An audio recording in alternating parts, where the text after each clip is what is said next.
Hi friends, జలుబు ఉందని చాలామంది పిల్లలు చాలా కష్టపడుతూ ఉంటారు. మందులు వేయకముందు ఫస్ట్ 3 డేస్ ఇలా ట్రై చేయండి. మనం స్టవ్ వెలిగించుకొని పైన ప్లేట్ పెడుతున్నాను.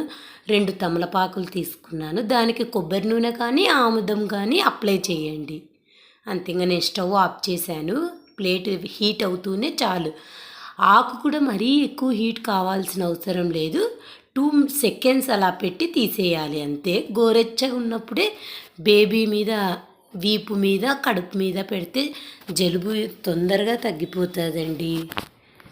నేను మధ్యలో వేడి కాలేదని మరీ అలా పెడుతున్నాను. చేయి పెట్టి చూస్తాం కదా, ప్లేట్ మీద అయితే బెస్ట్ మనకు. చాలామంది అలాగే మంట మీద అంటూ ఉంటారు, అలా అయితే రిస్క్. ఇప్పుడు గోరెచ్చగా ఉంది కదా, ఇప్పుడు నా బాబు మీద అలా వీపు మీద పెట్టేయాలి. అది కూడా పిల్లలు పడుకున్నప్పుడైతేనే పెట్టించుకుంటారండి, లేకపోతే